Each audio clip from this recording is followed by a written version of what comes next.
Hi hello ನಮಸ್ಕಾರ, ನಾನು ನಿಮ್ಮ ಮಿತ್ರ ಮಹೇಶ್. ನೀವು ನೋಡ್ತಿದ್ರ ಸವಿನೂಪ ಮಹೇಶ್ ಯೂಟ್ಯೂಬ್ ಚಾನಲ್ನ. ಫ್ರೆಂಡ್ಸ್, ಇವತ್ತು Bigg Boss season 12 episode number 68 ಈ ಒಂದು ಎಪಿಸೋಡ್ ಬಗ್ಗೆ ಒಂದಿಷ್ಟು ಅನಲೈಸ್ ಮಾಡ್ಕೊಂತ ಹೋಗೋಣ.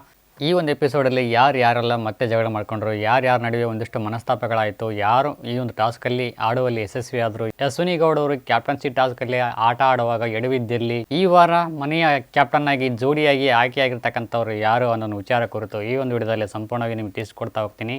ಅದಕ್ಕೆ ಮುನ್ನೆ ಅವರೆಲ್ಲ ಚಾನಲ್ ಸಬ್ಸ್ಕ್ರೈಬ್ ಮಾಡಿದ ವಿಡಿಯೋ ನೋಡ್ತಿದ್ರೆ ಅವರೆಲ್ಲರೂ ಚಾನಲ್ ಸಬ್ಸ್ಕ್ರೈಬ್ ಮಾಡ್ಕೊಳ್ಳಿ. ಇನ್ನೇ ಕಡ ಬನ್ನಿ ಫ್ರೆಂಡ್ಸ್, ವಿಡಿಯೋ ಸ್ಟಾರ್ಟ್ ಮಾಡೋಣ. ಎಪಿಸೋಡ್ ಸ್ಟಾರ್ಟ್ ಆಗ್ತಾ ಇದ್ದಾಗೇನೆ ನಿನ್ನೆ ಏನು ಡಿಸ್ಕಂಟಿನ್ಯೂ ಆಗಿತ್ತು ಆ ಒಂದು ವಿಚಾರ ಈ ಒಂದು ಎಪಿಸೋಡ್ ಅಲ್ಲಿ ಕಂಟಿನ್ಯೂ ಆಗ್ತಾ ಇದೆ. ರಘು ಅವರು ಮತ್ತು ಅಶ್ವಿನಿ ಗೌಡ ಅವರು ಇಬ್ಬರು ಸೇರಿಕೊಂಡು ಸೂರಜ್ನ ಮತ್ತು ರಾಸಿಕ್ ಅವರನ್ನ ಹೊರಗಿಡ್ತಾರೆ. ಇವರು ನಮಗೆ ಮುಂದಿನ ಒಂದು ಆಟಕ್ಕೆ ಥ್ರೆಟ್ ಆಗ್ತಾರೆ, ಟಫ್ ಆಗ್ತಾರೆ, ಕಾಂಪಿಟೇಷನ್ ಕೊಡ್ತಾರೆ. ಇವ್ರು ಇದನ್ನಪ್ಪ ಅಂತಾರೆ ನನ್ನ ಒಂದು ಆಟಕ್ಕೆ ಬಹಳ ತೊಂದರೆ ಆಗುತ್ತೆ, ಈ ಒಂದು ಆಟದಿಂದ ಹೊರಗಡೆಕ್ಕೆ ಪ್ರಯತ್ನ ಪಡ್ತೀನಿ ಅಂತೇಳಿ ಅಶ್ವಿನಿ ಗೌಡ ಅವರು ಮತ್ತು ರಘು ಅವರು ತಿಳಿಸ್ತಾರೆ. ಈ ಒಂದು ನಿರ್ಧಾರ ವೆಲ್ ಡಿಸರ್ವ್ ಆಗಿರ್ತಕ್ಕಂಥ ಒಂದು ಡಿಸಿಷನ್ ಅಂತ ಹೇಳ್ಬೋದು. ನನ್ನ ಪ್ರಕಾರ ಉತ್ತಮವಾಗಿರ್ತಕ್ಕಂಥ ಒಂದು ಮೂವ್ ಮಾಡಿದ್ರು ಅಂತ ಹೇಳ್ಬೋದು ಇಬ್ಬರು ಸೇರ್ಕೊಂಡು. ಸೊ ಇದಾದ ನಂತರ ಮುಂದಿನ ಕಾರ್ಯಕ್ರಮ ಗೊಳೋ ಅಂತ ಅಳೋ ಕಾರ್ಯಕ್ರಮ.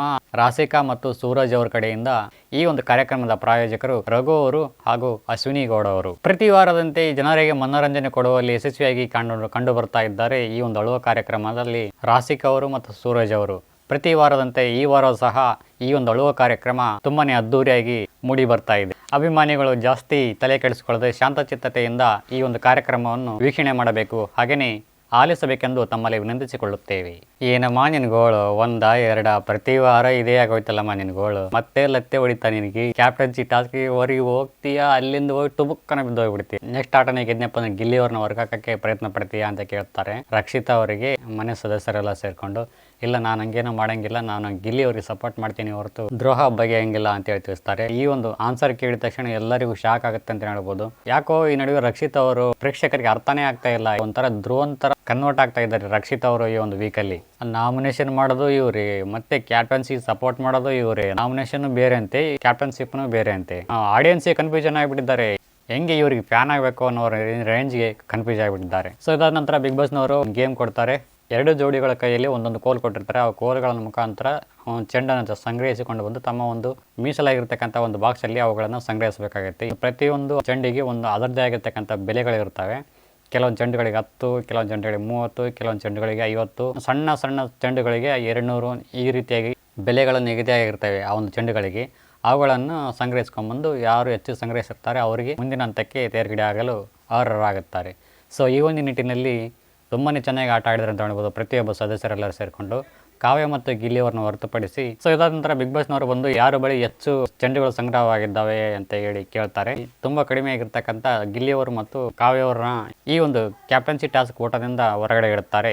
ಇನ್ನು ಉಳಿದಿರ್ತಕ್ಕಂಥ 3 ಜೋಡಿಗಳು ಮುಂದಿನ ಹಂತಕ್ಕೆ ತೇರ್ಗಡೆ ಆಗುತ್ತಾರೆ ಅಂತೇಳಿ ತಿಳಿಸ್ತಾರೆ ಬಿಗ್ ಬಾಸ್ನವರು. ಇನ್ನೊಂದು ಗೇಮ್ ಆರಂಭವಾಗುತ್ತೆ ಕ್ಯಾಪ್ಟನ್ಸಿ ಟಾಸ್ಕ್ಗೋಸ್ಕರ. ಸೊ ಈ ಒಂದು ಗೇಮಲ್ಲಿ ಬಾಯ್ಸು ಪೆಟ್ಟಿಗೆ ಒಳಗಿರಬೇಕು, ಗರ್ಲ್ಸು ಹೊರಗಡೆಯಿಂದ ಬಾಯ್ಸ್ ಕೊಡ್ತಕ್ಕಂಥ ಸುಳಿವುಗಳನ್ನು ಆಧರಿಸಿ ಒಗಟು ಕೊಡ್ತಾರೆ. ಆ ಸುಳಿವುಗಳನ್ನು ಆಧರಿಸಿ ನಂಬರ್ಗಳನ್ನು ಇಟ್ಟಿರ್ತಾರೆ. ಆ ನಂಬರ್ಗಳನ್ನು ಕಲೆಕ್ಟ್ ಮಾಡ್ಕೊಂಡು ಕಳಿಸಿ ಆ ಒಂದು ಪೆಟ್ಟಿಗೆಯನ್ನು ಓಪನ್ ಮಾಡಬೇಕಾಗುತ್ತೆ. ಫಸ್ಟ್ ಯಾರು ಓಪನ್ ಮಾಡ್ತಾರೆ ಅವರು ಈ ಒಂದು ಮನೆಯ ಕ್ಯಾಪ್ಟನ್ ಆಗಿ ಆಯ್ಕೆ ಆಗುತ್ತಾರೆ. ರಕ್ಷಿತಾ ಅವ್ರಿಗಂತ ಬೇಜಾರಾಗಿಬಿಡುತ್ತೆ ಅಂತ ಹೇಳ್ಬೋದು. ಯಾಕಂದರೆ ಅಂದರೆ ನಾರ್ಮಲ್ ಆಗಿರ್ತಕ್ಕಂಥ ಕನ್ನಡನೇ ಅವ್ರಿಗೆ ಸರಿಯಾಗಿ ಬರೋಂಗಿಲ್ಲ.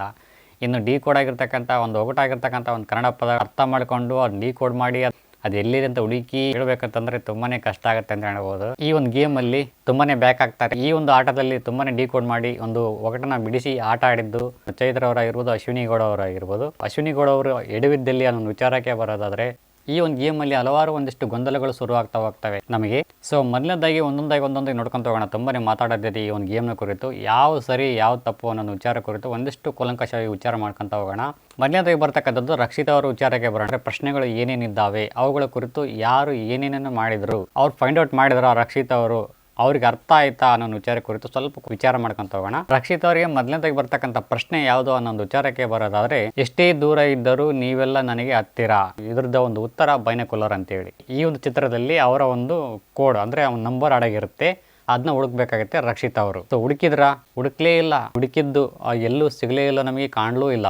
ಸೆಲ್ಫಿ ಜನರ ಮಧ್ಯೆ ನಮ್ಮದೊಂದು ಸ್ಮೈಲ್ ಪ್ಲೀಸ್. ಎರಡನೇ ಒಂದು ಪ್ರಶ್ನೆದ ಒಂದು ಉತ್ತರ ಸೆಲ್ಫಿ ತೆಗಿರ್ತಕ್ಕಂಥ ಗೊಂಬೆ ಆಗಿರ್ತೈತಿ. ಅಲ್ಲಿ ಈ ಒಂದು ಡಿ ಕೋಡ್ ಅಂದ್ರೆ ಒಂದು ನಂಬರ್ ಅಡಗಿರ್ತೈತಿ, ಅದನ್ನ ಇವರು ಫೈಂಡ್ ಔಟ್ ಮಾಡಬೇಕಾಗುತ್ತೆ ರಕ್ಷಿತಾ ಅವರು. ಕೋಡ್ನ ಫೈಂಡ್ ಔಟ್ ಮಾಡಿದ್ರ ರಕ್ಷಿತಾ ಅವರು ಮಾಡಿದ್ರು. ಆದರೆ ಇವರು ಫೈಂಡ್ ಔಟ್ ಮಾಡೋಕೆ ಮುಂಚೆನೆ ಇನ್ನೊಬ್ರು ಫೈಂಡ್ ಔಟ್ ಮಾಡಿದ್ರು. ಅವ್ರು ಯಾರು ಅನ್ನೋದನ್ನ ಮುಂದಿನ ಹಂತದಲ್ಲಿ ತಿಳಿಸ್ತೀನಿ. ಸೊ ಇದಾದ ನಂತರ ಡೈರೆಕ್ಟಾಗಿ 3ನೇ ಪ್ರಶ್ನೆ ಕೇಳೋಂಗಿಲ್ಲ ರಕ್ಷಿತಾ ಅವರಿಗೆ. ಮಾಡೋವರು ಅದನ್ನ ಕಟ್ ಮಾಡಿದ್ರು ಅಥವಾ ಎಡಿಟ್ ಮಾಡಿದ್ರು ಅದು ನಮಗೆ ಗೊತ್ತಿಲ್ಲ. ಬಟ್ 3ನೇ ಪ್ರಶ್ನೆ ಇವ್ರಿಗೆ ಬರೋಂಗಿಲ್ಲ. ಸಡನ್ಲಿ 4ನೇ ಪ್ರಶ್ನೆ ಇವ್ರಿಗೆ ಬರ್ತೈತಿ. ಕಾಡಿನ ಪ್ರಾಣಿಗಳಿಗೆ ನಾನೇ ರಾಜ. ಕ್ಯಾಪ್ಟನ್ ರೂಮ್ನ ಒಂದು ಸಿಂಹದ ಒಂದು ಫೋಟೋದಲ್ಲಿ ಇರ್ತೈತಿ ಈ ಒಂದು ಡಿ ಕೋಡ್. ಇದನ್ನ ಫೈಂಡ್ ಔಟ್ ಮಾಡ್ತಾರೆ ರಕ್ಷಿತಾ ಅವರು. ಭರತನಾಟ್ಯ ಇರ್ತಕ್ಕಂಥ ಒಂದು ಗೊಂಬೆದಲ್ಲಿ ಇರ್ತಕ್ಕಂಥ ಒಂದು ಫೋಟೋನ ತಗೋತಾರೆ ರಕ್ಷಿತಾ ಅವರು. ಯಾಕೆ ಈ ಒಂದು ಡಿ ಕೋಡ್ ಆಗಿರ್ತಕ್ಕಂಥ ನಂಬರ್ ತಗೊಂಡ್ರು ಅಂತ ನಮಗೂ ಸಹ ಅರ್ಥ ಆಗಲಿಲ್ಲ. ಈ ಒಂದು ಡಿ ಕೋಡ್ ಆಗಿರ್ತಕ್ಕಂಥ ನಂಬರ್ನ ಸಹಿತ ಇನ್ನೊಬ್ಬರು ಸಹಿತ ಪಿಕ್ ಮಾಡ್ತಾರೆ. ಯಾರು ಅನ್ನೋದಾದರೆ ಅಶ್ವಿನಿ ಗೌಡ ಅವರು. ಅದನ್ನೇ ಇವ್ರು ಯಾಕೆ ತಗೊಂಡ್ರು ಗೊತ್ತಾಗಲಿಲ್ಲ. ಇನ್ನು ಅಶ್ವಿನಿ ಗೌಡ ಅವರ ವಿಚಾರಕ್ಕೆ ಬರೋಣ. ಓಟದಲ್ಲಿ ನಾವು ಜೋಡಿ ಕಂಡು ಹಿಡಿದರೆ ಆಗಬಹುದು ಕ್ಯಾಪ್ಟನ್ ಜೋಡಿ ಅಂತೇಳಿ. ಸೊ ಇದರ ಉತ್ತರ ಕಂಬಾಳವಾಲ್. 2ನೇದು ಕಾಡಿನಲ್ಲಿ ರಾಜ ಅಲ್ಲ ಆದರೆ ಕರುನಾಡಿನ ಹಬ್ಬಕ್ಕೆ ನಾನೇ ರಾಜ ಅಂಬಾರಿ. 3ನೇ ಪ್ರಶ್ನೆ ನೋಡಲು ನೀಲಿ ಒಳಗೆ ಬಿಡಿ ಮೃದು ತ್ವಚೆಗಾಗಿ ಬನ್ನಿ ನನ್ನ ಬಳಿ ಅಂತೇಳಿ ನ್ಯೂಯರ್ ಕಾರ್ನರ್ ಅಂತ ಒಂದು ಮೇಕಪ್ದ ಒಂದು ವಸ್ತು. ಇದನ್ನ ಪಾಯಿಂಟ್ ಔಟ್ ಮಾಡಿದ್ರು. 4ನೇ ಪ್ರಶ್ನೆ ಯಾವುದು ಅನ್ನೋದಾದರೆ ಒಂದು ಕಣ್ಣು ಆ ಕಡೆ ಒಂದು ಕಣ್ಣು ಈ ಕಡೆ ಬಣ್ಣ ಬಣ್ಣದ ರೆಕ್ಕೆಗಳನ್ನು ಹರಡಿದ್ದೇನೆ ಅಂತೇಳಿ ಗಂಡ ಬೇರುಂಡ ಪಕ್ಷಿ ಇದು. ಸೊ ಇದನ್ನು ಫೈಂಡ್ ಔಟ್ ಮಾಡಿದರು ಅಂತ ಹೇಳ್ಬೋದು.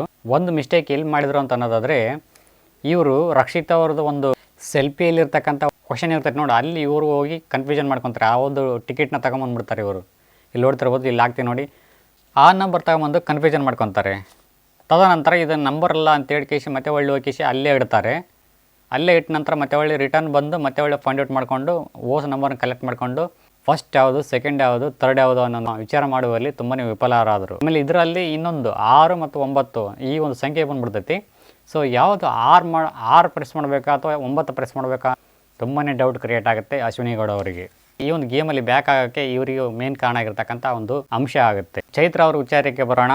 ಬಿಸಿ ನೀರು ಸಿಗುತ್ತೆ ಅಡುಗೆ ಮನೆ ಅಲ್ಲ, ಹಸಿರಿದೆ ಕಾಡಲ್ಲ ಬಾತ್ರೂಮು, ನನ್ನನ್ನು ದಾಟಿ ಹೋಗಿ ಬರೋ ತಾಕತ್ತು ಇರೋದು ರಕ್ಷಿತಾಗೆ ಮಾತ್ರ ಅಂತೇಳಿ ಮೇನ್ ಡೋರ್ ಅಂತ ಇದು. ಆಡೋರಿಗೆ ಬಿಗ್ ಬಾಸ್ ಮನೆ, ಆಡೋರಿಗೆ ನಾನೇ ಮನೆ ಅಂತೇಳಿ ಕಿಚನ್ ಟ್ರೀ ಅಂತೆ.